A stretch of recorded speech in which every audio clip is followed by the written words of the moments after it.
اگر کوئی بیوی نماز کے دوران اونچی آواز تلاوت شروع کر دے یا اچانک کھانسنے لگے یا بلند آواز سے تکبیر کہے یعنی اللہ اکبر تو مندرجہ ذیل امور کو چیک کر لیں۔ بچے کو جا کر دیکھ لیجئے، چولہے پر رکھی ہانڈیا میں چمچ ہلا دیں، دروازہ چیک کر لیں، شاید باہر کوئی آیا کھڑا ہے۔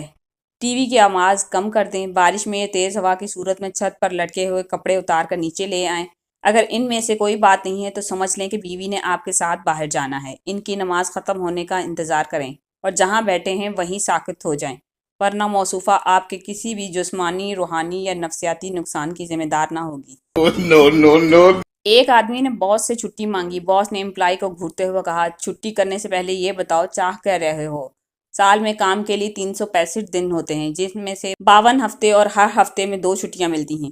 یوں کام کے لیے 261 دن بچتے ہیں۔ روزانہ تم 8 گھنٹے کام کرتے اور اس میں مزید 170 دن ضائع ہو جاتے ہیں اور صرف 91 دن بچتے ہیں۔ روزانہ 1 گھنٹہ 25 اور 30 منٹ کافی بریک کا حساب لگایا جائے تو بالترتیب 46 اور 23 دن سالانہ مزید صرف ہو جاتے ہیں اور باقی 22 دن بچتے ہیں۔ 22 دن میں 2 دن تم بیمار ہوتے ہو، سرکاری تعطیلات، جبکہ ہم 14 دن سالانہ چھٹیاں بھی دیتے ہیں۔ کل ملا کر 21 دن بن گئی اور کام کے لیے 1 دن بچتا ہے، اس 1 دن بھی چھٹی۔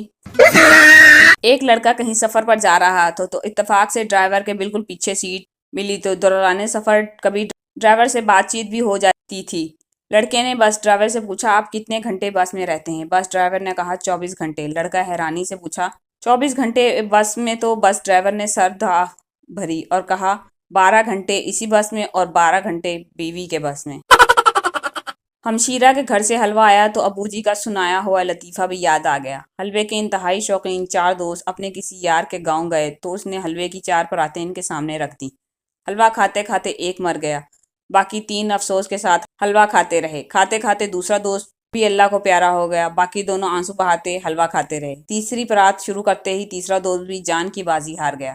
چوتھا دھاڑے مار مار کر رونے لگا۔ میزبان نے کہا، او بھائی، پہلے تو تجھے اتنا رونا نہیں آیا، اب زیادہ دکھ ہوا ہے۔ چوتھا اور آخری دوست کہنے لگا، مجھے مرنے والوں کا دکھ نہیں، افسوس اس بات کا ہے کہ مر تو میں نے بھی جانا ہے، مگر یہ جو حلوے کی چوتھی پرات بچ جائے گی وہ کون کھائے گا؟ خواتین و حضرات، یہ ناگرا فالز ہیں، دنیا کی سب سے بڑی آبشاروں میں سے۔ ایک ٹور گائیڈ نے لاؤڈ سپیکر کی مدد سے سیاحوں کو بتانا شروع کیا۔ اس میں گرتے ہوئے پانی کا شور اتنا زیادہ ہوتا ہے کہ اوپر سے 5 F-16 طیارے بھی گزر جائیں تو ان کی آواز نہ آئے۔ اب میں پیچھے کھڑی چند خواتین سے درخواست کروں گا کہ وہ کچھ دیر کے لیے چپ ہو جائیں تاکہ ہم نیاگرا فالز کے پانی کی آواز سن سکیں۔ شکریہ۔ حد ہے بھائی، مہمانوں کے سامنے غصہ کرنے والی کون سی بات ہے اس میں؟ آپ خود میسج پڑھ کر بتائیں۔ مجھے لکھا تھا پھپھو اپنے داماد اور بیٹی کے ساتھ آ رہی ہیں، صرف آدھا گھنٹہ رکیں گے وہ لوگ، کولڈ ڈرنک، ٹیشو پیپرز اور چائنیز رائس لے آئیں، وہ شوق سے کھاتے ہیں۔ میں نے میسج پڑھا، فوراً نکل آیا، دفتر سے کولڈ ڈرنک کی بوتلیں پکڑی، ٹیشو کا ڈبہ لیا، مگر جس دکان پر جاؤں وہ کہیں کہ گگو منڈی اور بھلوال کا بہترین چاول ہے، کامونکی اور نارووال کا موتیوں جیسا چمکدار مزیدار چاول ہے، لیکن چین کا چاول نہیں ہے۔ میں اتنی دکانیں پھر کر مگر کسی کے پاس چائنیز رائس مطلب چائنا کے چاول نہیں تھے۔ میں تنگ آ کر 2 کلو باسمتی، 1 کلو کرنل برانڈ چاول لے آیا۔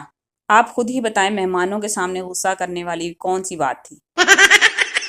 آج ملا نصر الدین بہت یاد آئے، جن کے سر پر پگڑی دیکھ کر ایک دیہاتی نے کہا، جناب میں ان پڑھ ہوں، بیٹے کی چٹھی آئی ہے، آپ پڑھ دیں۔ ملا نے کہا، مجھے تو پڑھنا نہیں آتا۔ دیہاتی نے طنز سے کہا، سر پر اتنا بڑا پگڑ رکھا ہے اور پڑھ نہیں سکتے؟ ملا نے اپنی پگڑی اتار کر اس کے سر پر رکھی اور بولے، لو اب پڑھ لو۔ اچھا بھلا فرمائش کر کے قیمہ والا پراٹھا بنوایا تھا، ساتھ دہی، ابلا ہوا انڈا بھی تھا، گرم گرم چائے، پہلا لقمہ توڑا ہی تھا کہ دوست کی کال آ گئی، کیا کر رہے ہو؟ میں نے کہا، ناشتہ کرنے لگا ہوں، پراٹھا بنوایا ہے۔ وہ بولا، ارے چھوڑو پراٹھے کو، لطف مارٹ پہنچو، باربیکیو۔ میں نے کہا، یہ باربیکیو کا کون سا وقت ہے، سری پائے کھلاؤ تو آتا ہوں۔ وہ جھنجھلا کر بولا، تم پہنچو تو صحیح۔ بیگم کا موڈ بھی خراب کیا، قیمے والا پراٹھا بھی چھوڑا اور فٹافٹ بائک کو کک ماری۔ راستے میں پلان بناتا رہا کہ باربیکیو نہیں کھانا، اس وقت ناشتے میں حلوہ پوری کھائیں گے یا سری پائے، اور ہاں صدر والے نان چنے بھی تو کمال کے ہیں، اوپر سے ٹھنڈی لسی کا لمبا گلاس، منہ میں پانی آ گیا۔ لطف مارٹ کے سامنے پہنچا تو خالی کرسیاں، بند دکان کے سامنے وہ ظالم منہ اٹھائے بورڈ پڑھ رہا تھا۔ مجھے دیکھ کر کہتا، یار دیکھنا یہ ذرا، باربیکیو گرل غلط نہیں لکھے تھے؟ میں نے تل ملا کہا، وہ گرل نہیں گرل لکھا ہے، مجھے اس لیے بلایا تھا۔ شرمندہ سے بولا، او ہاں ٹھیک ہے، سوری یار تمہیں ڈسٹرب کیا، جاؤ پراٹھا انڈا ٹھنڈا ہو جائے گا۔